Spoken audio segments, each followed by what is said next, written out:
Hey everyone, I'm Luke, and welcome to Exploring Kodawari, a podcast where me and my co-host Yanka have conversations with inspiring people. These are people who have gone down a rabbit hole of some kind, in a craft or a career path, and we want to just hear what they know. For this episode, we were joined by our good friend Kevin. Kevin is one of those people that just gets good at pretty much whatever he puts his mind to. He's amazing at jazz saxophone. He roasts and sells coffee from his garage, and he cooks insanely delicious food. But his main endeavor for the past number of years has been craft cocktails, and he's become quite the expert at it. So we picked his brain about how cocktails work, what makes craft cocktails special, what kinds of details go into building a recipe and keeping it consistent, and how do you infuse liquor with things like jalapenos, pineapple, mint, or whatever else in order to get even more unique flavors out of your recipes. And since we're all musicians, we kind of connected the flavor balance from the cocktail world to the balance of musical harmony. We talked about the main notes or flavors in a cocktail that work in harmony to create a delicious drink, and sort of like even more extended harmony like you would hear in jazz, and how cocktails can really get creative, and not just the main cocktails, but all these subtle variations. Seriously, before I had a fancy cocktail, I had no idea what went into it or how amazing they could be, but it's such the intensity of flavors, it will just make you stop in your tracks and you wonder how these flavors can be so intense and still achieve a balance. It's both scientific and artistic. I'm tempting myself here to go make a cocktail in the middle of the day, so I'll leave you to the episode. We put lots of links in the episode notes so that you can learn more details and maybe start making delicious drinks at home. There's also a link to a great documentary to show you how this world of specialty cocktails got started. And also don't forget to visit our website at exploringkodawari.blog, where you can read our articles, sign up for our newsletter, and even donate to our project to help us keep this thing going. Thanks for listening and enjoy. All right. Exploring Kodawari, episode I'm not sure. Definitely not one, because we already recorded one. But Kevin, welcome to this new experiment of a podcast. Should I close this window? I think I should. Yeah, let's close it. But move the margarita first. Yeah, be careful. That could have been tragic. All right, we're here with Kevin. What's up, y'all? He is our closest expert bartender that we could find. We use the term expert loosely. Yeah, very loosely. So I just finished watching, almost finished watching the documentary Hey Bartender today. Very cool. I'm going to read a quote from that, but can you just describe like what the hell that documentary is for people? Like basically I'm more interested in, so the Kodawari vibe is just like this, you're pursuing perfection, you're pursuing like the ideal of some kind of endeavor, whether that's music, something in art, something in cooking, winemaking, whatever the hell it is. For people that don't even know there's a whole world of craft cocktails out there, like just describe that documentary and like what you do. Cool. So that documentary came out in like 2013 or 2014. It follows kind of the rebirth of the craft cocktail movement, in the early 2000s, following bars like Milk and Honey, Employees Only, and various other cocktail bars, primarily in New York City. And just follows these staff members as they go to the Tales of the Cocktail convention in New Orleans, which is like a big yearly award show, and just kind of they said it's the biggest thing in the world, right, for cocktails. For cocktails, yeah. For sure. Nowadays, there's a bunch of other award type situations, like the world's 50 best and all that. But as far as like bartenders coming together and industry people coming together for one event, it's definitely probably the largest coming together. What do you call it? I was about to say largest convention of bartenders and other industry professionals in that industry for sure. So the quote that stood out to me, again, I did not finish it. So if there's a quote in the last 15 minutes, that's amazing. My apologies. But the quote was, "I tell all people that work for me, I don't care what you do, whether you're the busboy, the waiter, the bartender, the cook, I don't care what it is you do. the object is to bring your job to the level of art. And so my first question would be like, for the kind of person who didn't know that there was, a lot of science or whatever art to the making of mixed drinks, like, is there? Oh, And why? absolutely. Yeah. So, you'd think, on a lot of levels, a vodka soda is a vodka soda, or a gin and tonic is a gin and tonic.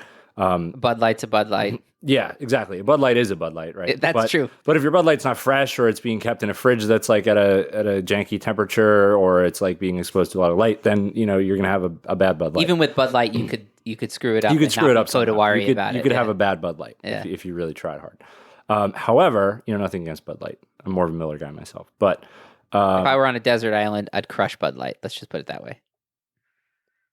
What's the Bud Light equivalent in Turkey, Yanka? The F-Ace, probably? Yeah. And let me just say, I crush like 3 or 4 F-Ace every time I fly to Turkey, which has been twice. Water, basically. Yeah, it's water to decorate your meal. Sorry, go ahead. Cocktails. Oh yeah, so art of cocktails. But essentially, every aspect of it has a way to do it, on an excellent level. Whether it's ice, whether it's just juicing your fruit, whether it's using every part of all your ingredients so you have a low amount of waste, just sourcing the right liquor ingredients, even just down to shaking and stirring correctly, measuring your ingredients at a precise level. There's really no way to ensure consistency unless you have like a codified method of doing this, much like in any industry. Like if you go to a Starbucks and you order a cappuccino, and one barista makes it a certain way, and then the next one makes it a different way, and you have 4 different cappuccinos. If you go in there, you're not going to have a very good experience, and you're not going to feel confident ordering that beverage. So at a bar, you really have to expect a high level of performance from your staff as well. But I guess so. I'm all down with like the detail oriented part of it. Like, you have to measure exactly 3/4 of an ounce of this and 2 ounces of that, and the shaking technique has to be right. Maybe the size of the ice cubes is just right. I remember at one of the places in New York City we've gone to a lot of times, Blacktail. Rest in peace, Blacktail. Rest in peace. They shut down. They were ahead of How their many times time. did you go there, Yanka? Like 4 or 5, probably. I love it. Yeah. Oh, really? I didn't realize you guys went that many times. Also, her cousin was visiting I went like once New a month York for a couple from years. Australia, and we brought them there. Yeah. Nice. We had a little, I think we had 2 cocktails there, and they were kind of so confused. Because they had never heard of like They the received art a of book cocktails. for a menu, so they were. Yeah, we received Blacktail, this place on the southern tip of Manhattan, with a beautiful view of the Statue of Liberty. They have this beautiful book that is their menu, and her cousin and her cousin's fiance, they were like, we don't know what to do. Do I have to read this whole thing? And so like Blacktail like would make like category. And anyways, my question was, I get all the details, and I remember you telling me how Blacktail like orders their ice from some special company. Yeah. There's a company called 100 Weight Ice that I can't remember the guy's name, but he's also the owner of a bar called Dutch Kills in Long Island City, and they have this giant machine called a Kleinbell, and it essentially produces perfectly clear slabs of ice that then get cut down to 2-inch cubes, or long ice cubes that you put in like a Tom Collins or something, a nice thin tall glass, or even they make various ice sculptures or just slabs and stuff for various applications. And they just have a full-time crew of people just cutting down blocks of ice all day, Is it just like a visual reason? Well, not necessarily. So the clear thing is mainly visual, but you'll notice there's a certain sound that you get from a regular ice cube, and the sound of a clear ice cube, I'm pretty sure, sounds a little different. It sounds cleaner somehow. Well, you can see inside of a lot of ice cubes, you see that pocket of There's air. always a pocket of dissolved, Yeah.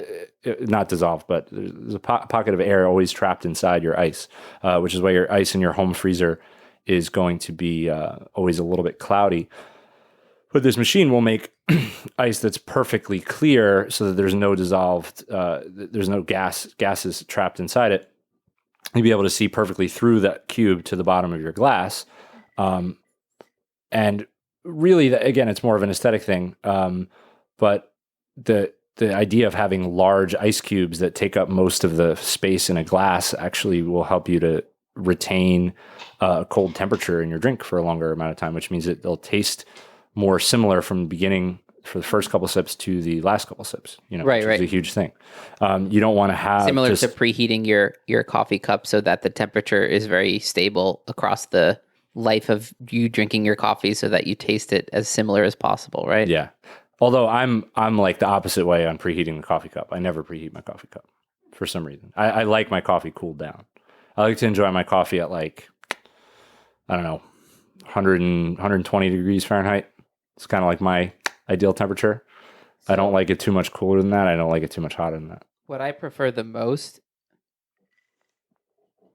with coffee, Jesus, I just remembered I switched Yanka and I's mic. That's why I was like, what I like the most about coffee is to pour it into my, what's the thermos I have? It's like it's the famous thermos that... Zojirushi? Whatever it is. It's a heat retaining thermos, and I let it open to the air for about 3 to 4 minutes, and then I'll plug it, and it stays at the perfect temperature for like the next hour. Yeah. So I'm down with all that. That's like the science stuff, right? But I want to like, for someone who's never thought about that, that can be interesting. What's the art part of cocktails? So like, I know the recipes, like we all understand that part of it. So the most, a cocktail is only as good as it makes someone feel, really, So that's the whole idea of it. So, a vodka soda might make you feel good in just the chemical sense that, you're getting a nice little hit of ethanol to the brain and you're getting a cold beverage that's a little bit sparkling. But the idea of having a drink that has a story, a drink that is maybe visually presented in a way that's beautiful, something that you can enjoy someone watching someone make, and it just kind of watching the actual process that goes into making it, and being able to taste, a line or a curve of flavors, in different worlds that you can that come together to form a cohesive beverage where you can actually say, that actually tastes really nice. Whereas, and not even know why, just as you could hear a symphony orchestra concert and go, I was moved by that, even though I'm not a music theorist. Yeah, and I would argue that the art really starts from the moment that someone sits down at a bar. It starts from how you greet that person, how you put the coaster down in front of them, giving them a nice cold glass of water. I was going to say, like, menu. Yanka, remember, we've gone to Kevin's where he works enough times where he worked enough times. It's coronavirus time, so no one's working anywhere pretty much. But compared to so many other places where you walk in, you might sit down at a bar and 10 minutes go by and no one said anything to you. Yeah, not even just that. People can just look at you awkwardly. Yeah. It's a little confusing sometimes. You hope that's not the case. One of the things you do, though, I noticed, is as soon as people walk in, you make a quick eye contact with them. You go, "How we doing tonight?" And you either tell someone underneath you, like depending your bar back, depending on who the guest is. Some you might greet with a certain type of joke or something if you know them, or some you might be like pissed off, like or some might here. Oh yeah, you try to avoid that behavior. Usually I try to avoid that, but certain people, they walk in and you already know what they're drinking, and you just get that going for them. Right, they're so regular that like they don't even have to order, and you just put it in front of them. Yeah, it's a glass of Chardonnay, ice on the side, no spoon, because for some reason he doesn't use the spoon. He always picks up the ice cubes with his fingers because he doesn't like spoons. A couple times I've walked in and you don't have time to ask me what I want, because sometimes I'll be like, give me something in the old-fashioned category or in the daiquiri category, and you'll just give me the leftover of whatever you were making. Like, let's say you made 2 drinks and there was a little more in that didn't fit into the glasses. You'll just pour out something. Yeah. I never do this, by the way. I never ever would do this. Well, that's illegal. No, I mean, that's completely preposterous that someone would suggest that I do. So, like, I personally get it because I've also over the last month bought some home bartending stuff. Like I have now a shaker, I have a strainer, I have a fine mesh strainer, I have a Hawthorne strainer. I bought like the ice tray to make the big 2-inch square ice cubes for like old fashions. So like I've been slowly, very, very carefully going into the rabbit hole of cocktails. And I've known you long enough to know that there's something really interesting going on there. But other than the recipes, is there something artistic about, like, let's say you worked at a bar and you didn't design the menu. You're only like the worker there who just... Your production. Yeah, your production. Is there something artistic at that level? Because it's like, yeah, I know as a musician, and by the way, Kevin's a jazz musician. So again, we use these words loosely. Yes. Yeah, so I'm a jazz saxophone. Just being humble. I mean, if you're not a jazz musician, then I'm not sure who is. For sure. But the idea of like when I play something like in music, if I'm playing Bach or whatever, like, yeah, the music's already written. I'm following a recipe of sorts, but obviously there's a lot of wiggle room. And I've literally heard people ask me like, oh, like, so is your job just to like play the notes as you see them? Or is there something else going on? You know what I mean? Play the notes on your written note schedules in the order in which they were right. written. So it's the idea like, is if a margarita is, 2 ounces of tequila, 3 ounces of triple sec, and 1 ounce of lime juice, what is the art in that? So I guess is my question. I would say in just executing, there really shouldn't be, you're more of a craftsman than you are an artist at that point. Mm-hmm. You're making sure that you provide a functional product. I would argue in that case that the art mainly would come from your service and your the other aspects of it. As far as talking to them, interacting socially the art, while shaking 2 drinks. Yeah, the art has more to do with the social elements and but still I've had I would say even making classic cocktails, some people are like, oh wow, you really I wasn't expecting you to do that, or why'd you do this thing, or that looks so cool, or you want to present. You always want to present the cocktail in an artful way, whether that's placing an ice cold coupe in front of the customer and then straining directly in front of them, or that's like a type of glass for those who don't know. It's like this. It's perfect for daiquiris because what happens is when you have your recipe perfectly measured out, you put this coupe glass in front of them. And when you pour it out, it gets perfectly to the top and they mentioned this in this documentary. Depending on what the coupe you're using, for sure. Yeah, exactly. You have to use the right coupe. But do you remember the moment in that documentary? The guy, I forget who it was, but he was like, the best moment is that moment when you pour the last drop and you see it make these ripples across the drink and it doesn't quite fall over the edge of the glass, but it's perfectly...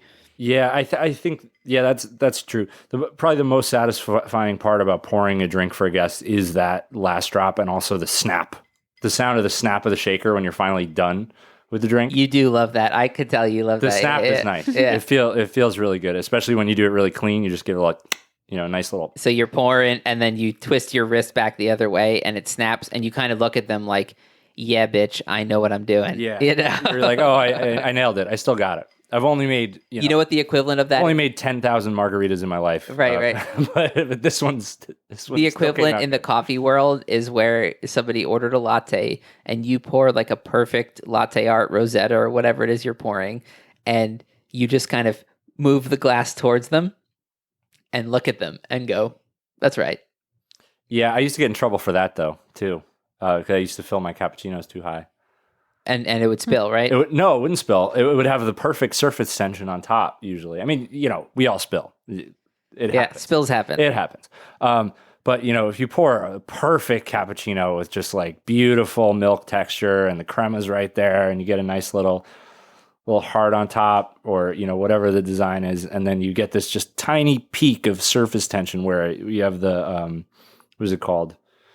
The cohesion of the milk on top just forms this little bubble, and it's just perfect, and then the server comes and picks it up from the bar and it spills everywhere. You're like, god damn. Well, so Because they're like, you filled it up too high. It's like, no, I didn't. It's supposed to be that way. or maybe you didn't carry it carefully. Yeah, you just got to be more careful. To connect dude. this to the Kodawari vibe and that quote that I opened it up with, the guy who's saying, I don't care if you're a busboy, a waiter, if you're the cook, if you're the barista, whatever you are, like, do your job so well that someone could call it an art. Oh yeah, That's the Kodawari vibe. I had this kid who used to work with me 3 years ago. His name was Alejandro. Great kid. He's from Venezuela, but he was our polisher. So we were in this craft cocktail bar, and basically all he did was polish the silverware and polish the glassware. And this guy, when he was down there doing that, like every glass would come out so sparkling perfect. And it would come to the bar. I love that shit. It would come to the bar, from the dish station, and it would be sparkling clean. It wouldn't be too hot because you would let them sit for just long enough that you wouldn't have like a hot glass that you then had to use for a customer. So like, Sure. they're always perfect temperature. They were. Isn't that the dry mark of perfectly, a no water awful spots. restaurant when and you he knew get a how hot to glass? constantly change the water in the dishwasher to make sure that you get the perfect, clean on your glass every time. It was amazing. That's so respectable. I missed this kid tremendously. Well, so one of the things because now I do not have that luxury. One of the things that's so beautiful about the Kodawari vibe is that it's attention to detail, right? Yeah. It's saying, okay, I have a mission here. And if I'm working at a restaurant, that mission is to make the customer's experience as good as possible. Maybe your mission is something even better than that. If you're like, but like, I mean, you said earlier, like it's creating a story with everything. You have to. Everything has a beginning, middle, and end. Your cocktail has to go somewhere. It can't just be like a functional. I mean, it can. And the clarity of the glass, the sparkle of the glass is the beginning part. It's part of the beginning of the story. I love functional drinking as much as anybody. I'll slam down a couple Miller High Lifes, a couple shots of Irish whiskey. It's delicious. Well, if you're if you're in a wedding, right, and like everyone's like, let's do a shot before we go out to the ceremony. That's not the people going, let's enjoy the fun part of the flavor of it. Yeah. Obviously, there's a functional element to it, but I love that you said it's about a story because I the older I get, the more I realize like everything that consciousness interacts with, consciousness makes a story out of things. Music, when you hear music, as you obviously know, like you make a story out of it, right? You make the basic concepts of beginning, middle, end. And when you take a sip of a cocktail, there's that same vibe going on. Like it's kind of fractal. Do you know what I mean? Yeah, like each sip has a beginning, middle, end, like the aftertaste and all that. But the life of the cocktail itself, of like as the daiquiri you're drinking, the first sip is going to be insane. My favorite part of daiquiris is the first sip. Yeah. It's super cold and it hits you with this like ice cold, really intense bracing acidity. Yeah, you're just the acidity is boom. So edgy, but it never gets offensive because it's balanced by the sweetness and balanced by the alcohol. And then you just go, oh my God, this is scary. Like every time, Yanko, right? When we have a daiquiri, and I've been making a few of them over the past couple weeks since I got this cocktail equipment. We just shout out to Cocktail Kingdom, great Cocktail company. Kingdom, yeah. I'll actually link Cocktail Kingdom, like for anyone that wants to get into home cocktail stuff. $80 is the most you'll have to spend. You can spend half of that if you don't want to get some of the auxiliary you stuff. Can spend a lot. you really can spend a lot more than that too. Yeah, I've spent more than my fair share at Cocktail Kingdom. The other amazing thing about their web store right now is they're actually selling apparel with logos and branding from various New York City cocktail bars. And a lot of the money that you spend on that apparel goes directly to relief funds for the staff of those cocktail bars, which is pretty dope. We should get there too because the COVID and the whole pandemic things especially hit bars and restaurants like weird. Extremely, yeah. But yeah, don't we always say when I have a daiquiri, we're just like, this is scary. Like you can't. Yeah, that happens to me at every sip that I take. Like I don't know. I think you make amazing daiquiris. You obviously, Kevin. Well, that's when you get back to like Yanka said I make amazing daiquiris. I really do. They're great. Who taught you the basics? I mean, I literally text Kevin every time for recipes. Yeah. But yeah, I mean, there's always a way to do it even better. Like when you start, you're like, okay, here's a daiquiri. The first daiquiri I ever made. Oh God! So I was at a waterfront bar, probably just a hop, skip, and a jump from where we're currently sitting, actually. And working upstairs, it was probably 100, 100 something degrees outside, ridiculous humidity. And I had just watched this documentary, Hey Bartender, and I was like, you know what, daiquiris, sounds great. Yeah. I want to have one of those. But at the bar, they didn't use fresh lime juice. If you were lucky, you got one, fresh lime muddled into your mojito, if you were really lucky, and only during the summer.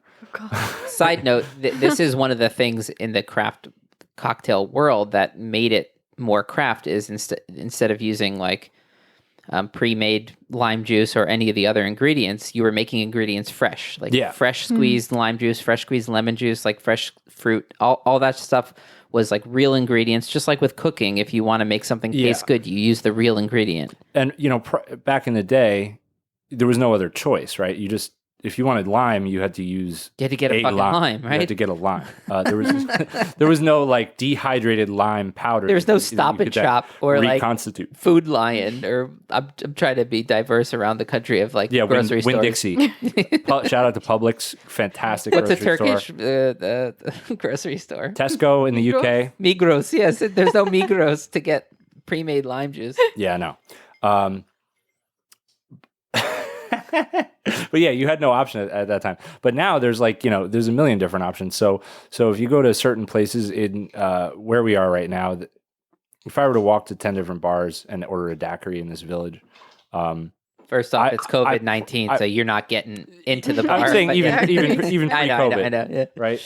I would not get a daiquiri probably. I would end up coming home with 10 different drinks, or maybe even less than 10, because some would probably refuse to even make it. And I would ultimately be disappointed. I might get one or two good ones. From here? Yeah, I might get one or two good ones. Maybe there'll be a bartender that you trained. Or it's just someone I know. I mean, we were just talking about our buddy Dave. You could get a good daiquiri from Dave. Well, sometimes I've noticed when we go to bars together, you'll sometimes I have to instruct, but I don't like to do that. Well, I mean, there's two ways to do it. You can either tell a bartender that seems competent a recipe, be like, hey, I'm really looking for this drink. If you could do it, I'm looking for 2 ounces of this, 3/4 of this, half of this. And then sometimes I noticed you order a drink and then you see what they're doing and you're like, whoa, I don't want to pay $16 for whatever it is you're about to do. Yeah. That's such a, I think probably the better solution in that case is to just order a beer. Yeah, which is what I usually do. But there have definitely been times where I walk into a bar thinking I can order a daiquiri, like based on what they have, or thinking I can order a good gin martini, and then I see what's happening, and I just get like sad. But what else is missing there? Like, don't you use like a raw egg white or something? No, am I making that up? No, not in a daiquiri. Okay. That would be in, like if you wanted. What an idiot! Like, no, not at all. But you would want an egg white in certain sour drinks. It's more of a texture thing, right? It's a texture thing. I see. It makes the texture nice and airy, besides velvety. the fresh lime juice thing, like what else is missing? I'm curious. That doesn't. That You're just well. People would like daiquiri. If you go to a lot of places, they would be like, we don't have a blender. Sorry. Because they're thinking of like a strawberry daiquiri, like a frozen strawberry daiquiri. They're thinking of how you would make it at home with the pre-made blender shit. Yeah, or if you were at a beach bar on Fire Island or something like that, and they have like the frozen machines that are constantly going away with the frozen sugary mix. So people would think that that's what you're looking for, whereas a daiquiri is just rum, lime, and sugar. I see. It's super super simple. But so the first daiquiri I ever made. I actually got in trouble a little bit. I got like yelled at because I brought a juice squeezer into work, one of those little elbow juice squeezers, and I had a jigger with me. Because I just wanted describe what a jigger is for Jigger is just a device for measuring cocktail ingredients carefully. There's many different styles of them. You've probably seen them. They're like two cones that like come in the middle, and like one side is 2 ounces, the other side is 1 ounce. And the most common you'll see is 2 ounces on one side, 1 ounce on the other, and then there's like lines for smaller measurements. most It's a fast way to get perfect measurements that you can't. Yeah, you get. just always fill it right to the line or right to the top. Most professional cocktail bars are using 2 jigger sets, so they have a 2 ounce, 1 ounce jigger, and then a smaller one for half ounce, 3/4 ounce, or 1/4 ounce measurements. So that way you're always filling it to the top, which is just more consistent, right? And then so you're flipping. Speed-wise, it's better. Yeah. You have 2 jiggers in your left hand, and you're constantly flipping them around and changing the. I remember when I was buying my jigger, you sent a video. You're like, yeah, you could get. So he sent me a link of like, you can get this one, which has like 1/4, half, 3/4, 1 ounce, and then like 1.5 and 2 ounce. He's like, or you can get 2, and you just got to get good with the technique. And you sent me a little video of like your left hand just being like, like, yeah, and it's fun to kind of learn that technique, but definitely for home bartending, the one. There's shot. no need to have Leopold, like the speed of like you're working at employees the only. Regular bell style at rush hour works really, really well.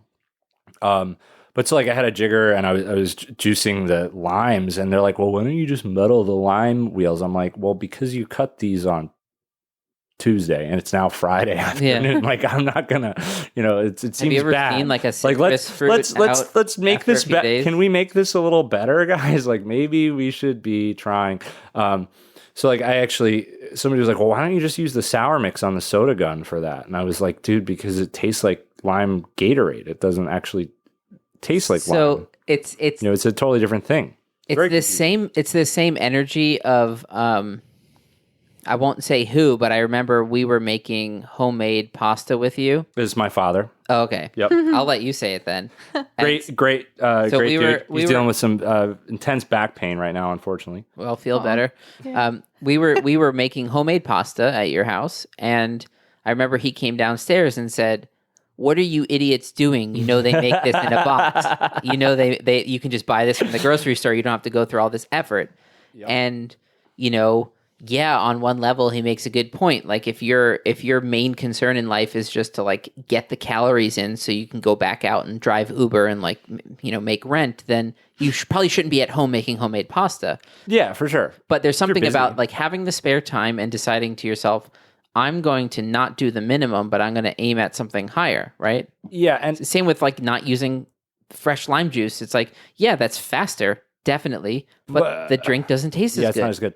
But the pasta that we make is amazing. So much better than boxed pasta. But also, I would argue, I defend boxed pasta. Also, like I think there's a time and a place.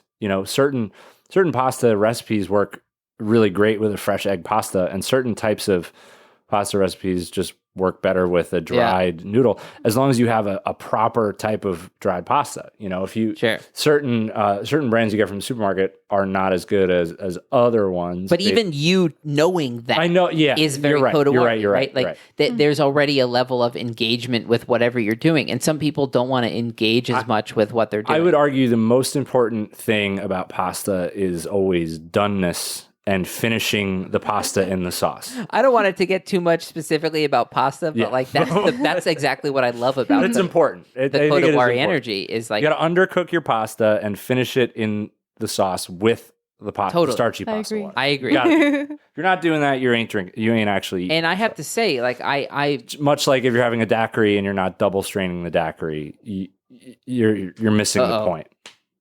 Do I double strain? Is the Hawthorne one strainer and the other strainer the fine mesh the second strainer? Yeah. Okay, I'm double straining. Thank God. Oh, okay. Well, because you got to get the ice chips out of it. I was worried there for a second. You don't want to, and I will say there are guests I know who I love who actually prefer the ice chips because they like to chew on them. They like to chew on the ice chips, and that is fine. If that's what you like, go for it. Well, like you said in the beginning, like the best drink is the drink that someone enjoys. Is the drink you enjoy. So I'm not here to like police what you're drinking at all, unless it's really something. Are there any rules you won't really break? Foul? So in other words, if a customer says that's a good one. So one thing that I kind of refuse to do, I don't like. I try to avoid anything with dairy. Like any milk or cream-based drinks, I generally hate just because they make a mess. Mm-hmm. But I obviously I don't draw a line there. If you want it, you can have it. But I've had customers who want like espresso with Baileys or something, sometimes they want it without ice, and it like curdles, and it's disgusting. But that's what they want, and like certain things, I just What if they said like, "Oh, I don't want fresh lime juice. I don't like that flavor." that It's not ever. if I have roses or whatever, I'll use that. Roses is traditional in something like a gimlet. So for those of you who don't know what I'm talking about, Rose's lime juice is the plastic bottle of neon green lime juice you see at the. It looks like a lime, right? No. That's just pasteurized lime juice. Oh, okay. But no, Rose's lime cordial is actually sweetened and clarified, and it has sugar, it has lime juice, it has citric acid, and it's pasteurized, preserved, and it's in almost like a syrup form, right? So it's quite sweet. Yeah. But that is what's added to a cocktail. Really, gimlet is the main one, which is just gin or vodka in some cases, and the preserved lime juice. That's the one time I'll use it. I see. Other than that, I'll always do. The funny thing about cocktails, like getting into cocktails, and I think Yanka, we both share this flavor profile, is we hate, like, I associate cheap cocktails with like really sweet flavors. Yeah, it just tastes. Now the really thing good. is, when you're making good cocktails, you have a lot of sweetness in there, a lot of sugar in there. Either demerara sugar, like demerara sugar made into a syrup, or simple syrup, which is just white sugar. Yep. And there's quite a lot of sugar in there. But there's a difference Depending on the between beverage, yeah. doesn't for some reason taste as sweet, like when it's the done balance, I well, suppose, yeah. right? Well, sure. because something that's made with a pre-mix is often going to have a higher sugar content to like mask the off flavors. Well, so like I'm thinking specifically. We're drinking right now. Well, I was drinking that has finished a margarita, and Pop filter shielded my microphone nicely there. yeah. So this margarita has what did we say? About a tablespoon. Each one has about a teaspoon of agave nectar, and that's pretty sweet. That's got like 30 grams of sugar in it. Now, if no, teaspoon's 5 grams. Oh, so the Tablespoon's 30 serving grams. size is a tablespoon, which has 30 grams. Yeah, Okay. tablespoon's 30 grams. So it's Teaspoon's got 5 sugar in it. Yeah. Now, how would that compare to like the store bought like premix of margarita that one might get? Oh, It would probably be way more sugar, right? I would guess that it would be way more, and it would be likely in corn syrup form.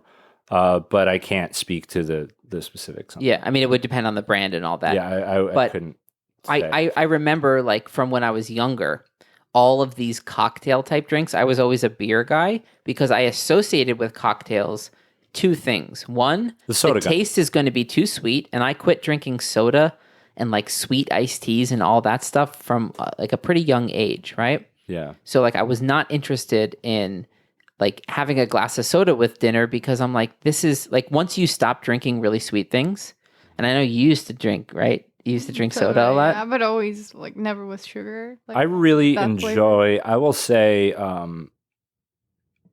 I like anything fizzy.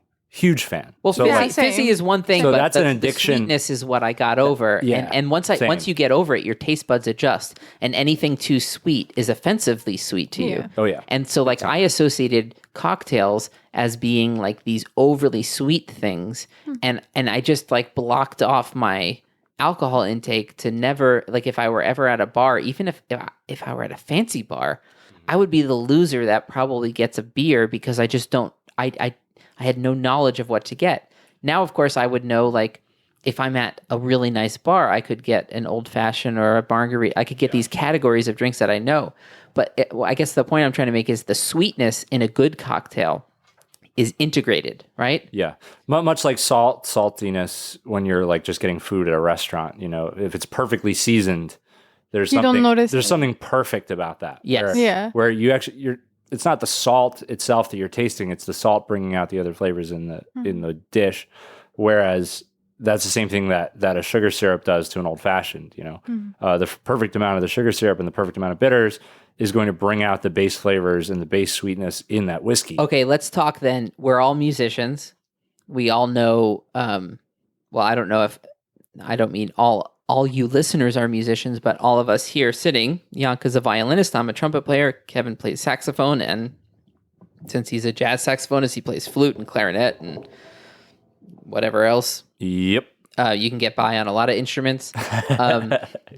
Yep. We know that I would call it getting by. so much of, let's say you're just playing one note. It's about the balance of sound, right? Yep. And then you're playing in an ensemble. It's about the balance of many sounds. So you might have the roots of a chord, the fifths of a chord, the thirds of a chord.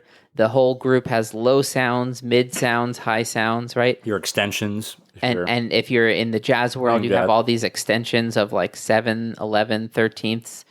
Harmony in general, right? What does it mean to harmonize? It means independent things are coming together and they're getting along. So, for example, if I said, "Hey, let's have tuna fish and orange juice for dinner," you'd be like, "What?" That'd be like, well, like even just like imagining the smell of that makes me a little nauseous. Mm-hmm. It's sort of like when I imagine the smell of like the grape vodka that made me throw up when I was in college. Like it's odd, like that it triggers a disgust thing in me, whereas something harmonious means things get along. And I think with great cooking, and cocktails fit into this, it's all about the harmony. So what are the main, like, it's okay in a chorus it would be bass, tenor, alto, soprano, right? Four voice types. What are the, if not four, whatever number they are, what are the flavor profiles that all balance to create a harmony in a cocktail? So the thing with cocktails is not every cocktail has to hit all of these notes, because you can have a string trio, because you have or different, like a trombone yeah, quartet, exactly. or You have whatever, different categories of cocktails. You know, an old fashioned, for example, is just going to have booze, sugar, and bitters. That's it. And a little spritz of citrus. Water. Well, no, not citrus juice. So it's not going to actually have acid. Okay. Really. Just but it's those three main what do you call that? components, The when you squeeze the peel? The oil. The oil. Or, you know, you're Okay. calling it a twist. Okay. But you're, expressing the oil across the top of the drink. But I mean, that contributes a touch of acidity, but not Nothing not like if anything you squeeze the middle part of it. not actually squeezing the fruit. But so, different types of cocktails will contain different flavors. But so the first thing that's going to be in every cocktail is alcohol, right? Theoretically. So alcohol is the first thing. And so you often hear that referred to as heat. So if somebody's working on a cocktail and they're figuring out like, oh, they have to tweak the recipe a little bit. If they say it's a little too hot, that means the alcohol content's a little too high. So that's one thing. The next is obviously going to be sweetness.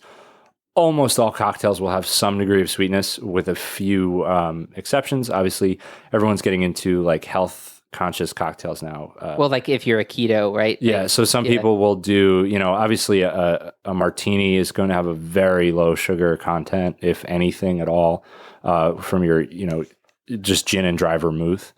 And, orange bitters or something along those lines. But is that like the Gregorian chant of cocktails? It's just like a one drone note and then like some other note dancing on top of it. I wouldn't even say that, because gin in itself is so complicated. Sure. And so is vermouth. Well, it's all about what you zoom into. Like gin is one note, but then if you zoom into that one note, you're like, hey, it's actually like one note on a trumpet is not one sound wave. Yeah. It's a whole complex mix of sound waves that come together from the fundamental to form what you hear as a musical pitch. Yeah. Even just like I was at the Beefeater distillery a couple of years ago, and we did it. That's a famous gin. Beefeater is the only really classic London dry gin that's still produced in London. It's in the Kensington area. You told us to go there when me and Yanka were in London. It's amazing. It's such an amazing place. We didn't make it there. So they still have the original still from when James Burrow started the distillery back in like the mid 1800s, and it's still they dug it out of storage and they started producing like a limited release gin on it. It's like amazing.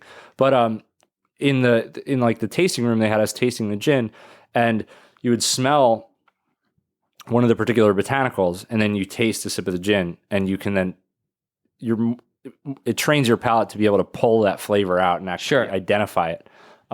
So in the same I would way actually that argue that since a martini is such a simple cocktail, it makes your palate work harder, because you're like like tasting more components. Like I think Beefeater has something like 11 or 12 botanicals in it. Tanqueray famously only has like 4 botanicals, the main thing being juniper, obviously, in gin, which gives that piney kind of Christmas tree taste. But there's a lot of different spices, fruits, floral aromas, herbs that all hide behind that. That's why I love the whole thing. It's like a fractal thing, right? So the idea is like if you're in an orchestra and there's 12 musicians in the orchestra, and I think we were saying this in episode 1 that you could zoom into the violin section and say, look at these melodic lines. Oh, their harmony here, their the melody here. But you could also zoom into each violinist and say, this is the instrument they're using. Subtleties. This is where they were trained. This is the teacher who trained them. And so it's this idea of like the sum is the total is more than the sum of the parts kind of idea. But it's also beautiful and so interesting to zoom into the parts and say, just at least be able to appreciate, like, for example, zooming into the gin and say, oh my God, there are these 12 different ingredients that go into this. And I could actually train my palate to pick out those and to hear to taste subtle differences. Well, depending on how much you drink, you could be hearing the flavors. Totally. Yeah.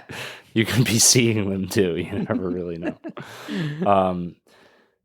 But yeah, how do you think being a musician has affected? But hold how on, you approach cocktails? We didn't finish the core question here, which was the different flavor profiles. Oh right? yeah, like balancing the chords. First being heat, right, which is your alcohol content.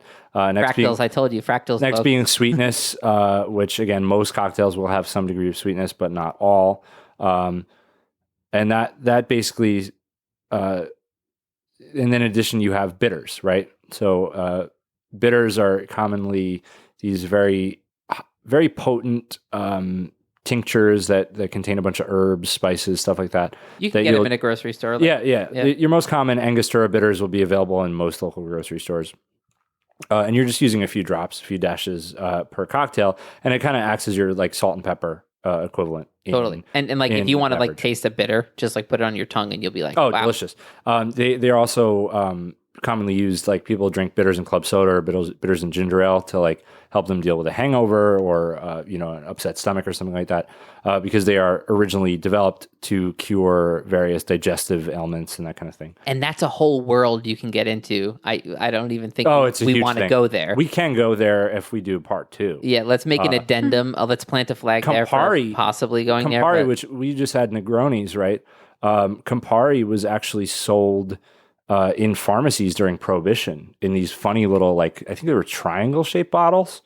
It was basically sold over the counter as like a cough medicine kind of thing? Yeah, I don't know if it was cough ailment or, a cough remedy or a digestive thing. Quote, unquote, but it was definitely sold in a medicinal way during Prohibition. Much like you'd sell NyQuil, But so anyway, we have alcohol content, you have sweetness, you have bitterness, and alcohol, sweetness, bitterness. Those three by themselves would be what you'd have in an old fashioned or even like, for example, a martini Manhattan type cocktail, right? In addition to that, you have acidity, which is going to come from lemon juice, lime juice, potentially orange juice, although orange juice has a much lower level of acidity. Pineapple juice has a little bit of acidity too, but if you have pineapple or orange, usually they're going to be used in concert with lemon or lime to give you, some acidity to balance the sweetness. Not always, but in a lot of That'd be cases. like having a viola without any violins or something. It could be that way, yeah. So lemon lime, a lot of cocktails nowadays are using shrubs, which is like a vinegar-based syrup.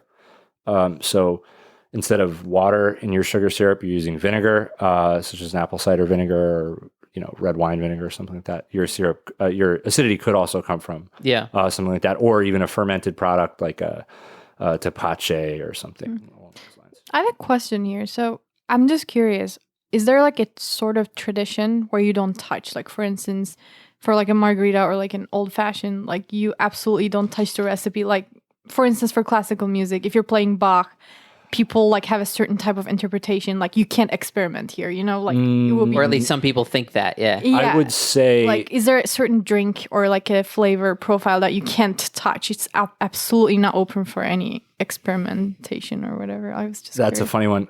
The reason why that's a funny one is because people would argue that yes, that is a thing, but it's really not, because not everybody, but there are multiple schools on how to do everything. Would it you be know? fair to say that the arguments are usually over naming rights? It's like, how dare you call this an old-fashioned? You've changed the details so much that call it something else, but don't call this an old-fashioned. An old-fashioned is a thing that has a name. Yeah. You know, it's something like that. It's like, for music, obviously you wouldn't like play Bach but not call it Bach, but like, I remember you pointing out that there are arguments about interpretation going about on. You have to. interpretive things in the music violin is world too with the blank, I partitas or whatever, right? Yeah, like for, I don't know, for Bach, like it's a type of territory where you can't really experiment as much. Like there's just one idea. Like I was just curious. because it's been around for that long, but at the same time, you know, as I've played Bach on, I played all the Bach flute partitas, played the Bach, basically the whole Bach flute repertoire, and there's so much music that's not on the page there. Yeah, right. absolutely.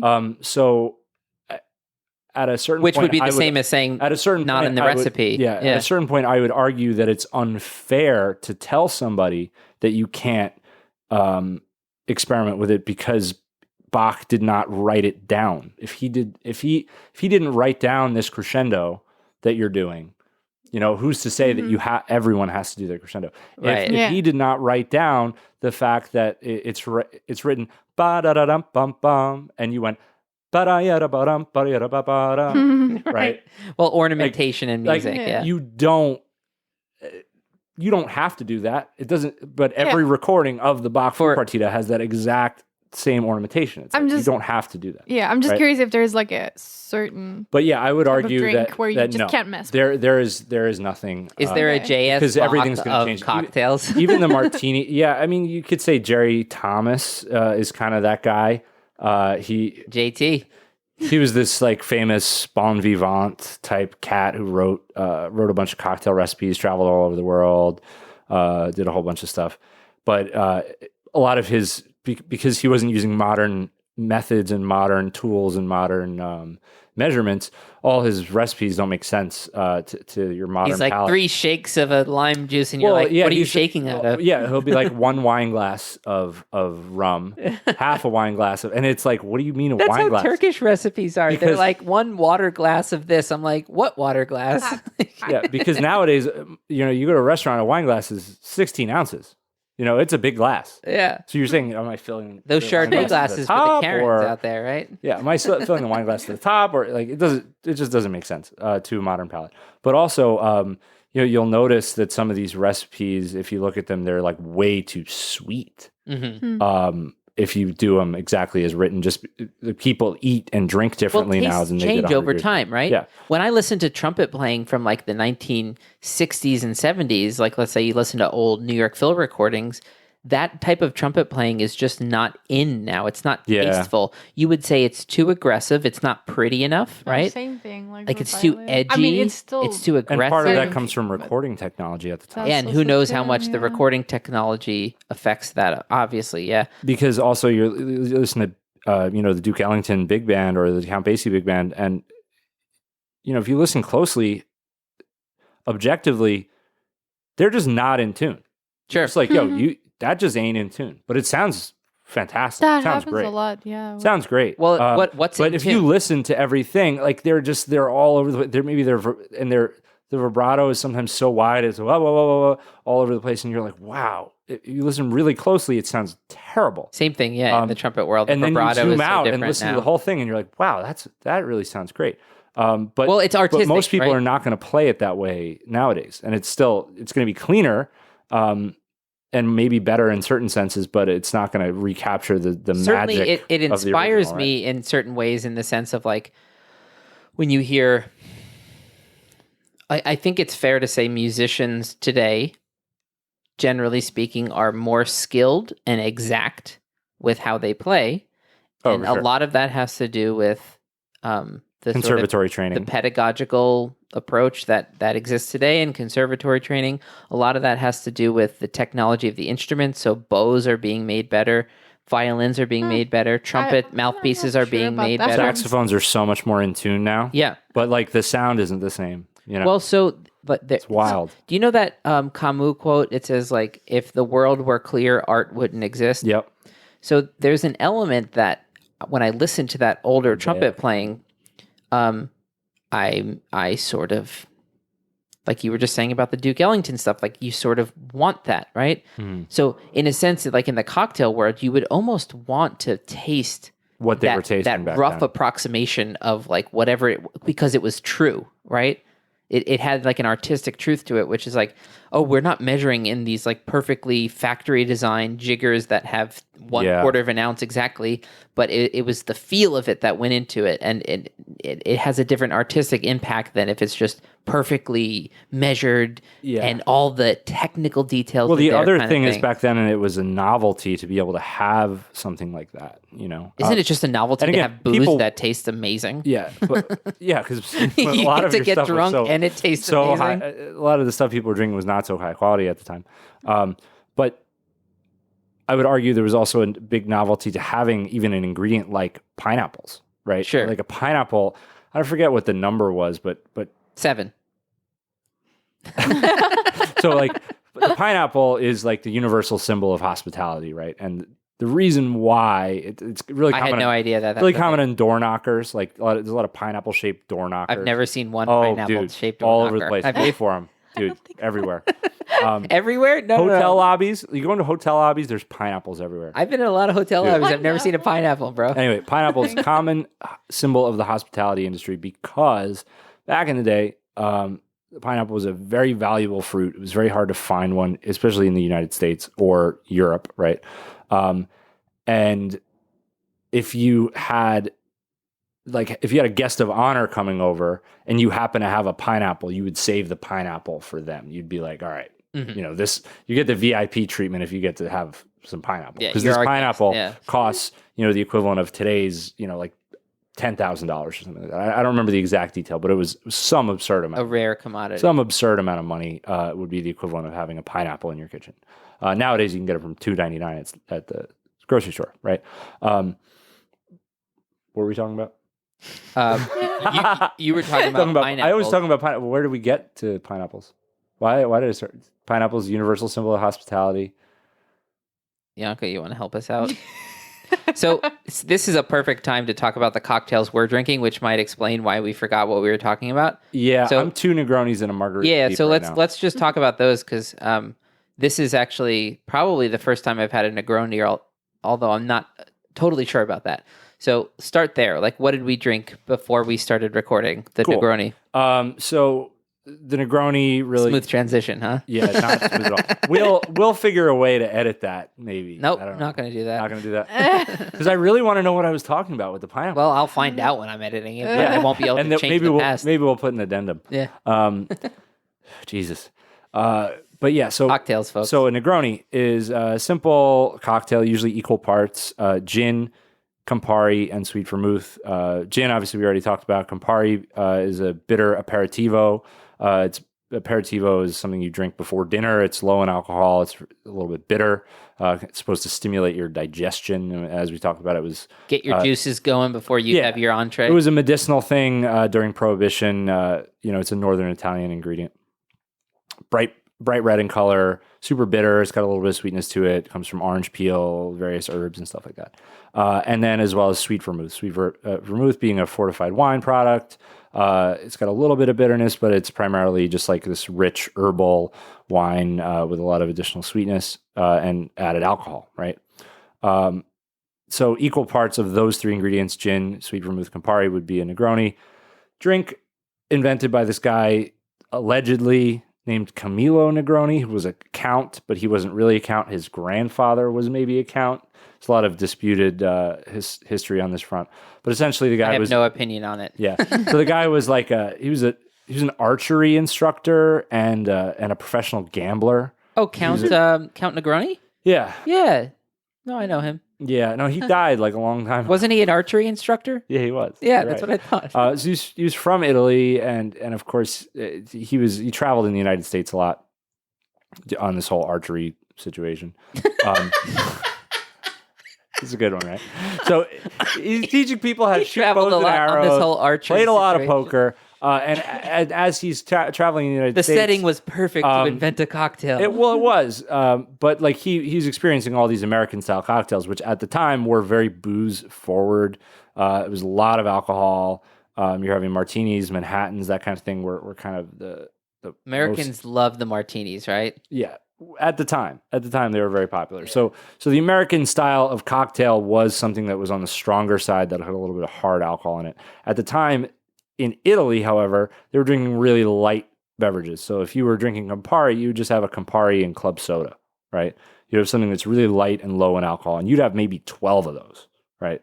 Throughout the day. You'd start drinking them in the morning, and you drink them on your porch all afternoon. Keep a low and slow buzz going the whole time. Whereas in the United States, on the other hand, if you were having 12 martinis, you were having a pretty wild night. So essentially, he kind of learned to drink in the United States a little bit, and then when legend has it, went back to Italy, ordered an Americano cocktail, which was Campari and sweet vermouth. Again, both really lower in alcohol with club soda was the cocktail. He said, I can't do that. Give me something stronger than this. Get rid of the club soda. Give me gin instead. So just to totally throw the recipe out the window and give you something a lot stronger. Yeah. So instead of club soda, gin, which is a much stronger cocktail. So what we're drinking was not even a real Negroni. It was a rum Negroni made with Plantation OFTD, which is an overproof Jamaican rum. And I infused that with a little bit of coconut oil. By the way, talk about infusion. A couple of things. One, it's really cool when you get into any rabbit hole of a craft that you could, when you're talking to, and I've heard you talk to your friend Thomas about cocktail recipes, and I'm sitting next to you guys, and it would be like when I'm talking to you or another musician friend next to a non-musician, and we're like next to a muggle. Well, what we call the music muggles, yeah. And you start going like, did you hear that augmented 6 chord, or did you hear this or that? And we talk music theory, and someone's like, I don't know what the hell you're saying. Yeah. Now, even when you start talking about the brand name of a certain liquor. No, if we were to go, if Thomas and I are in a conversation, no one has anything. So to do what with I mean is like each world of craft sort of develops its own nomenclature and jargon and all of that. So just for anyone listening, you're not supposed to know what plantation pineapple is necessarily. Plantation OFTD. OFTD. Old-fashioned traditional I fucked it up already. Plantation pineapple is an amazing rum too. I knew that was in my brain for some reason. Because we used to have daiquiris with that. But I do want you to talk about what infusing so infusing is something you can do really simply at home. There's a ton of recipes online. Obviously be aware of the input information you're getting. Certain websites are not as reputable. If you're on a website others. that like has a story before the recipe, I generally just leave those websites. If you have to scroll down 3/4 of the way to get to the actual recipe, I'm just like, oh, I see what I did. I scrolled past like a bunch of ads that pay for this website to exist. I kind of agree with that, but also like some of the more well-known liquor productions, liquor publications that actually.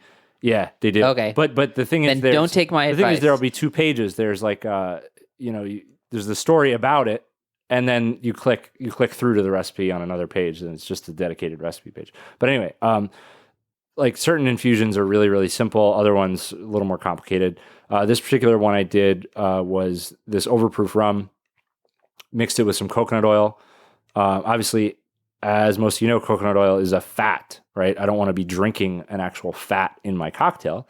So I combined the coconut oil with the rum, heated it up a little bit just to turn it to liquid, and let it sit for about 12 hours. On a day like today, you barely have to heat it up. Barely have turn to heat it it to up. liquid. Yeah, because it was about 85 degrees. Coconut oil will be pretty much liquid in the summer anyways. Yeah. So at that point, if you pop that mixture in the freezer, what'll happen is the fat will separate from the liquor because liquor doesn't like to freeze in a freezer, especially anything that's 40% or higher is really not going to freeze unless you get to some insanely low temperature. So that fat will separate out. It will precipitate sometimes to the top, but sometimes to the bottom. Either way, depending though, on it's the same. the If you situation. if you melted butter and mixed it in with water and then put it in your refrigerator, you would get a layer of butter, most likely on the top, with a bunch of It water would on the separate bottom. out. Same thing Yeah. if you're making chicken stock or Yeah, really anything like that. But this method aims to completely remove the fat from the beverage while getting some of the flavor from the fat in the liquor. So And you did taste that coconut in there. oh, big, Yeah. big time, huge coconut Huge. flavor. Some people are talking. People are With saying fat it's some of the washing, best I generally infused coconut. people are saying it. I don't know. I heard you got that can't. coconut from China. China, no, China. the coconut oil was actually from Whole Foods. Whole Not Foods from China. Oh Jesus. Jeff Bezos has nothing to do with this podcast, but No, he's a sponsor. This podcast is coconut oil in a cocktail has to be By Amazon. extra virgin raw coconut oil. It cannot be any of the processed stuff. The flavor just is not the same. But anyway, when you pop that in the freezer, the fat separates out, forms a layer on top or on the bottom. Due, specific gravity of different things. if you're on the space I don't station, need to get into it might get even weirder. But you pour that liquid through a coffee filter, or if you're lazy, just like a metal fine mesh strainer will work okay. Like a French press, even if you're really lazy, Yeah, but you're gonna get a lot of fat in that. Yeah, No, you don't want coconut oil on your French press because then you're gonna make coffee with it. But coffee. That's like works bulletproof best. coffee. People love putting coconut Stop, oil in their stop, coffee. Stop it! I can't. I can feel it. What are some of the other infusions one might do? So fat washing. Start there and then branch out. So fat washing is really common. Started with this bar PDT in Manhattan.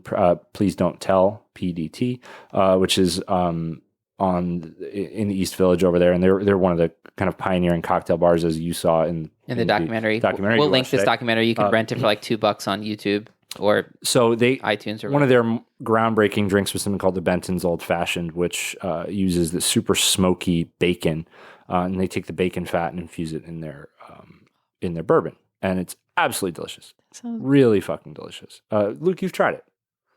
Remind me I've made where it for you. I at brought your it, house or here years ago. somewhere. Years ago. One of the other houses. Either One of the other houses. either the borough, Gryffindor house. Shout out to Luke Skywalker, or Somewhere. Yeah, the Okay. other joint. But either way, you've definitely had it before. Because it was the cottage where we had it. We drank a whole bottle of it, and yeah, it was a weird night. Maybe it'll come back. Yeah, it'll come back to you later. But it's delicious, absolutely delicious. So they kind of started this trend of doing this fat washing, and most common fats to infuse are bacon fat, coconut oil, or in certain cases, brown butter is really delicious, or milk.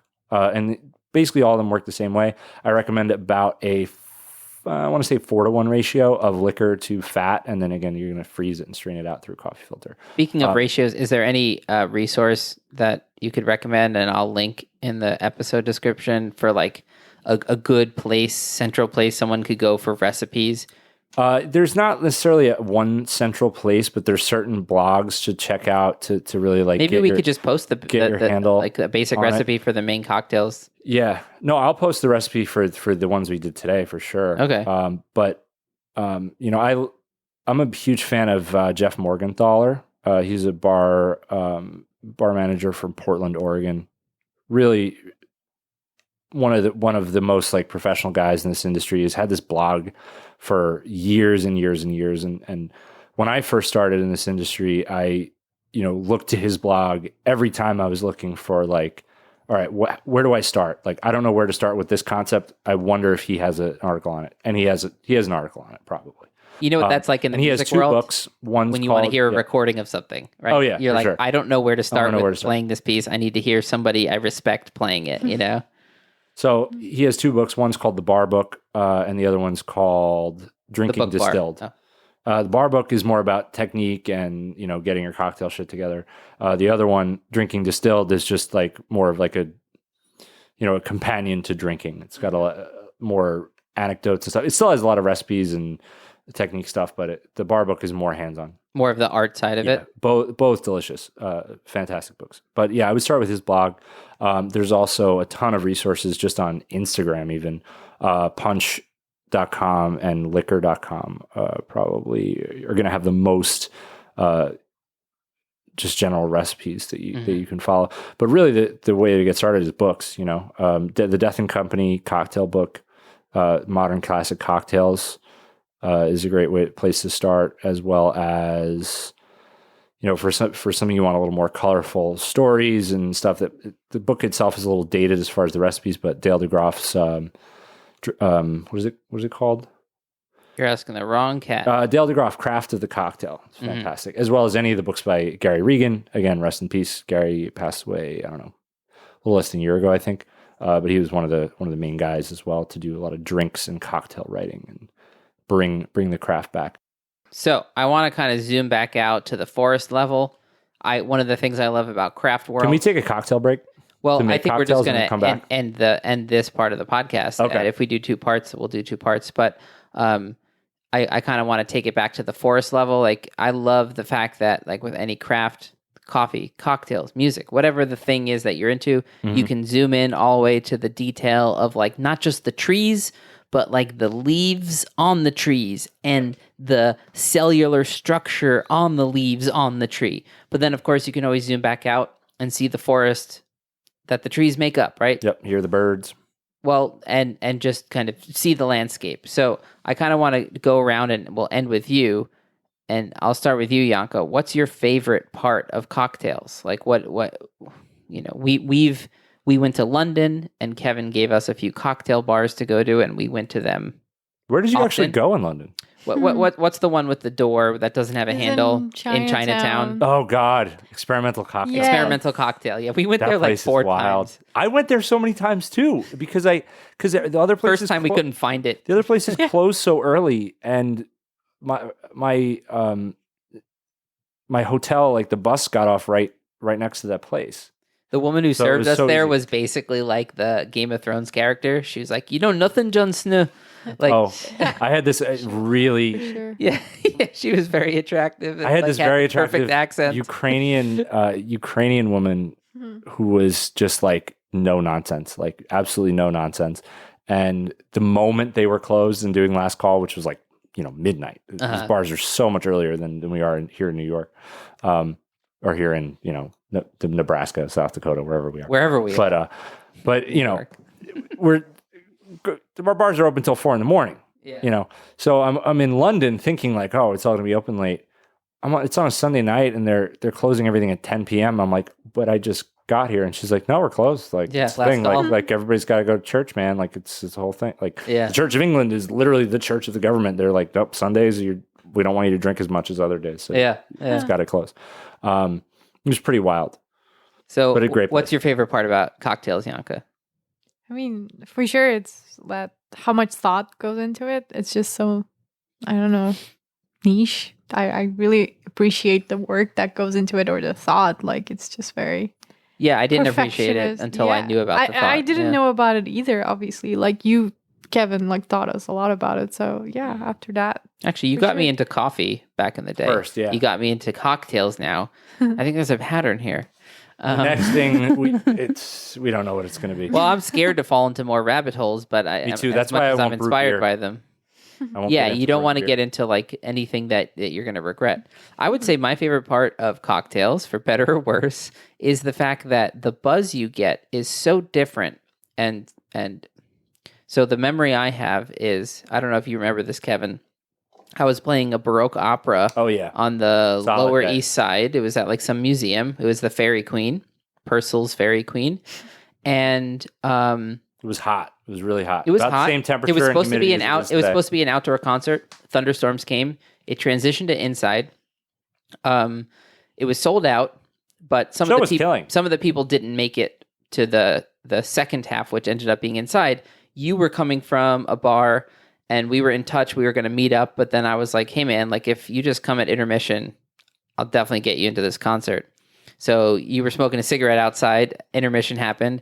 You just walked in with me, and we saw the concert.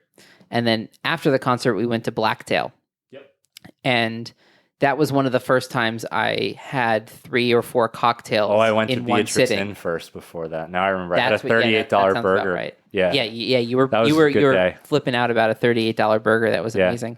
But I just remember sitting there, and it was the first time I had like a legit buzz from a cocktail. Mhm. Well, from 3 cocktails. Yeah. and the free little Yeah. boost, So little at taster Blacktail, the when you beginning. go in there, as soon as you sit down, when you went in there. Huh? When you went in there. Yeah, it's When I makes went in sense there. now, yeah. Excuse me. They We'll never bring do it you a again. little daiquiri, right? A frozen daiquiri. Oh, I love that. Yeah, and that you're was just the like, best oh, part. I'm special. Yeah, you feel so good. And it's good. It's delicious. You're like, this is the free thing they give you. Yeah. And then I remember 3 drinks in, I was just like, life is all right. I just picked up my $500 check from the gig. I'm here drinking cocktails. And then I remember you forgot your passport in my bag that night. Oh yeah, that was the day I went to get my passport renewed. That was wild. Yeah. Anyways, so my question to you, hopefully your answer can be deeper than the cocktail buzz, as fun as Yeah. that is. What's like the most inspiring thing you find about the cocktail world or the cocktail culture?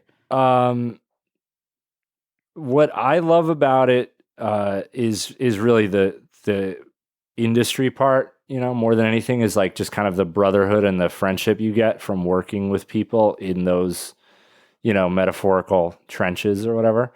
Because They do talk about it like you that, have yeah. such a specialized, crazy amount of knowledge on one thing that nobody on the other side has any clue what you're talking about. Yeah.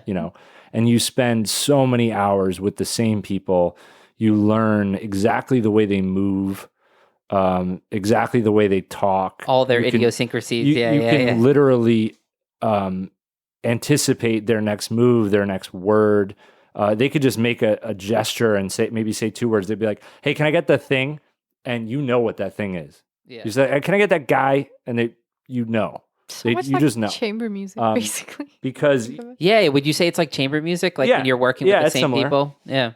Chamber music for non-musicians is like when you're playing in a duet with 2 people or a trio or a quartet, where you just get really used to the subtlest of things that people do, and you're all reacting in a way that it's subconscious. You're not even like thinking about it yet. All the details are there, but you don't have to be embedded in them. It's just, it happens. Yeah, so I would argue that my favorite thing about the cocktail world is actually, after the shift, going out for a beer, Sure, yeah. and just continuing a little bit of that bond that you have with those people, right? In addition to that high that you get off of the rush, Right. when the restaurant or the bar is at its peak for the night and everything is going. Would you say Bananas, that's a crazy. flow state that you get into when, Oh, for when sure. it's in? Yeah. It's a thing where there is too much going on for you to consciously even know everything. So you just trust at a certain point. Once you get to a certain level of mastery, you just trust your body and trust your brain that you're gonna make it. I think flow states are flow states in it's general. Like they share a very common thing. But I would have to say you can only know the restaurant flow state if you've worked in a restaurant. It's a very specific type of thing. When you have like 5-6 tickets Saturday night dinner rush. Yeah. It's October. It's the first week where it's starting to get chilly. And what does everyone want after dinner? They want a fucking cappuccino. Yeah. And some of them want double espressos, and some of them are decaf. And you get a ticket for a 6 top. Yeah. Table of 6 people, and somebody wants a double decaf espresso. First off, Somebody I'm like, first off, somebody wants a chamomile tea. You got a real badass who's drinking Calvados or like cognac or something, as his after dinner drink. He's like, I don't want the caffeine. Give me real booze, right? And I'm with that guy on a certain level. the double decaf espresso guy so ridiculous. can I respect decaf drinkers. Decaf. Somebody who drinks a decaf for the flavor, but double decaf espresso, I can't get behind that. I just can't get behind that.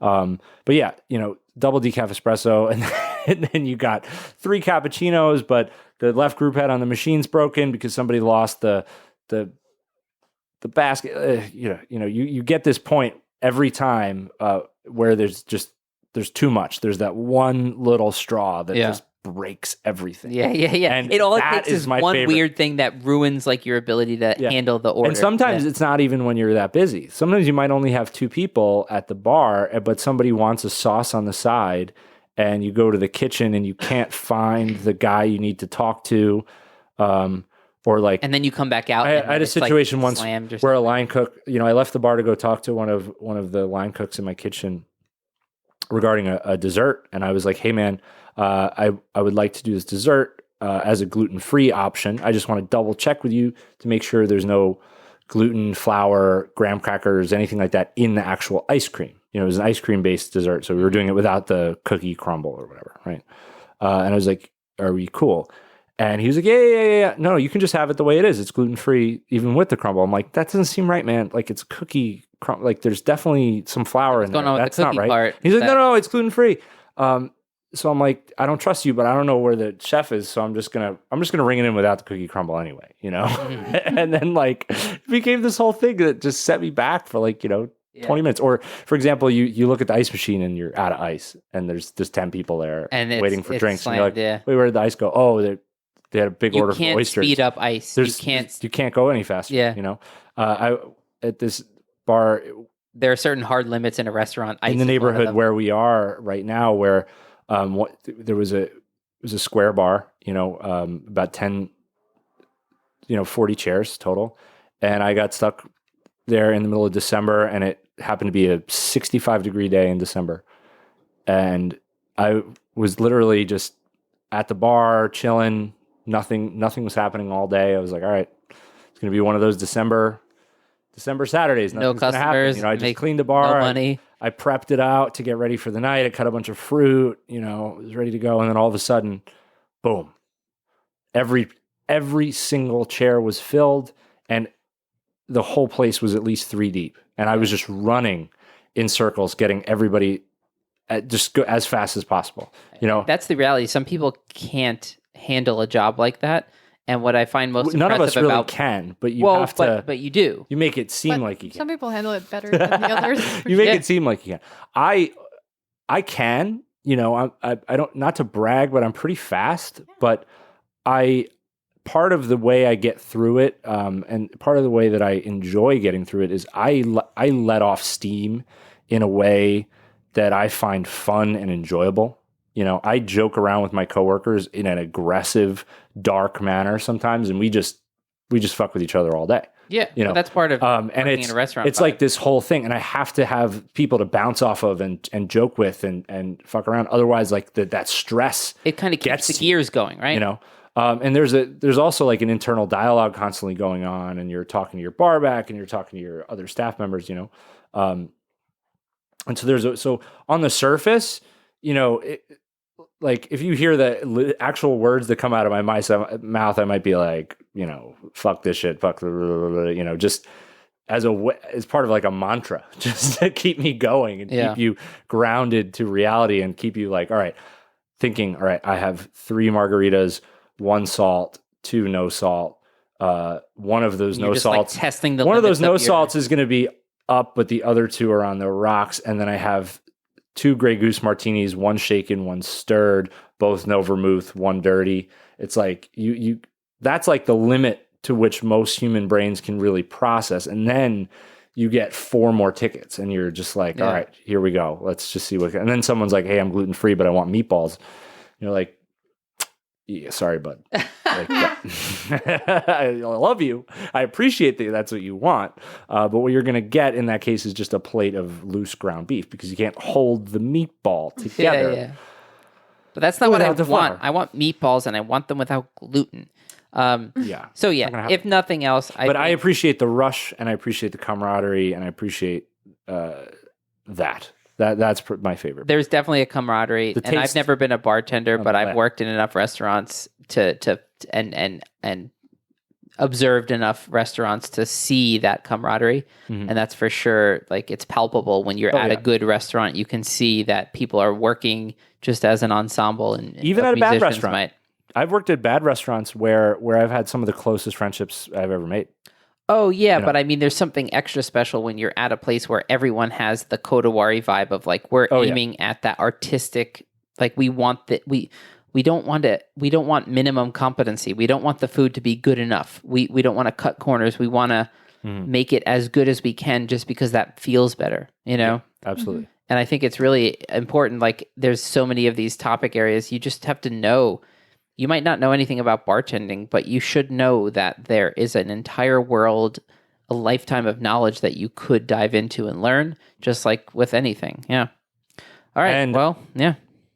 just to remind you all, when your bars open up in your community and you do Support them. go yeah. out Tip and well. you do spend money, bear in mind that these people are dealing with a situation that no one has ever dealt with. And Yeah. they've been out of work for 2 months, not for any fault of their own, just because the government said, hey, your business is not allowed to be open. You cannot work. And that You has nothing to cannot do with make the money that you've been the making. debate of if they should be open Yeah, or not. has It's nothing just to do with a factual element of Like, like people you who made their can't- living off of tips, not salary. Your industry no longer exists as Yeah. you know it. And it's a And a lot of bars and restaurants were barely surviving before the outbreak. So these people are going back to work, and they're also now being mandated to make less money than they were making because they're going to be at half capacity. And I know this is your case, by the way, too. And this was in that documentary, Hey Bartender.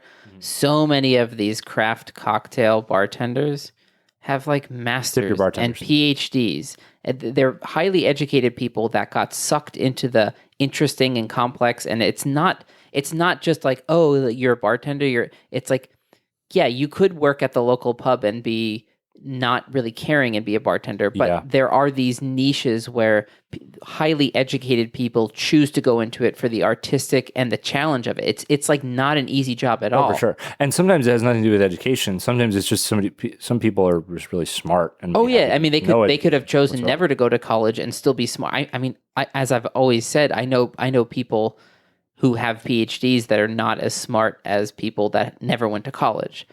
And I think the more and more we get into the time period we're in now, it's becoming more and more obvious that your academic credentials don't say nearly what they used to about like, how intelligent you are and how interesting you are and how, you know, how much I might want to talk to you, you know, like it's just, this documentary and my personal experience has shown that the type of people that are attracted to pursuits like craft cocktails are interesting people. They care about details. They want to learn complex The things. other interesting thing is the memory game of it all. Yeah. You know, there's there's a way to simplify it, and then there's a way to make it more complicated. And the best bartenders I know, I don't want to say best, but the bartenders I know who know like a ton of recipes, they have these mind palace kind of things they go into where you just, and I'm kind of the same way where it's like, well, you have quite a good memory. I do. Yeah, you're right. But for me, I have one way of remembering it. And I'll when I rattle off a recipe, I'll be like 2, 1, 3/4, quarter, or 2, 1, 3/4, half. And then I remember the order of the ingredients, you know, it's the number sequence and then the ingredient sequence. But like, there's paths. So like, I'll forget what cocktail I'm talking about, and then I'll be like, all right, well, it's a sour, but it's not a whiskey sour. It's based on this, and then I'll go through this like mind tree kind of thing to get to what I'm at, because you can't just recall the recipes off the top of your head. You start with a classic, and then you have to have a framework to it.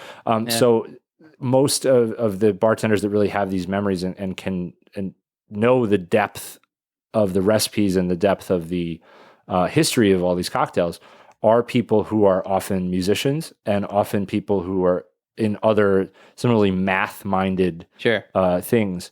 They're where detail-oriented people, where they have to deal with high complex processing at once. Every bartender at one of the restaurants I work is a musician. Everyone. Is some kind of musician, because they all deal with improvised music and are used to processing like numbers and stuff that's data that's equivalent to numerical data, at a very fast speed constantly. And I think that's a big factor. Often what, and at your local dive bar, that's just like, how many shots can I fit into a tin? Or, how much do you charge for 7 Bud Lights, 3 shots of tequila, 4 shots of whiskey, and 1 shot of Patron, and you make up a number. Like sometimes you have to be exact on that. But then at these dive bars, you also might be giving someone a buyback or a comp drink or something like that. So you're in your brain doing all this and there's nothing wrong with being a dive bar bartender. These people are fantastic. They're great at what they do. But there's also a heavy math element to that as well, which you find pretty fascinating, you know. Word. Well, thanks for coming on. Cheers. Yanka, thanks for doing this cast. She taught 8 hours today, so she's very tired. That's why I tried. she's like half. I tried to teach my dog today, and that was about it. Thanks for listening. Thanks for tuning in. Hopefully you learned something about cocktails. If you didn't, you know, what can I we'll tell try you? again next time. We'll try again next time. Bye. Cheers. Yep. Cheers. Bye. Let's go make a cocktail. Yep. All right. Thanks for listening to this episode of Exploring Kodawari. If you enjoyed it, we hope you'll consider sharing it on social media and with friends. You can also help us out by leaving a rating and a review wherever you listen to podcasts. Those help us more than you would think. And if you'd like to help us out in a more substantial way, consider going over to our website to make a donation through PayPal. Links are in the episode notes for this. You can do this as a one-time donation or a recurring monthly donation. All of that support will help us to set aside time in order to create content for the podcast and the blog. And finally, please get in touch with us and say hi, either on social media or privately through email. We'd love to hear from you. Thanks for listening, and see you next time.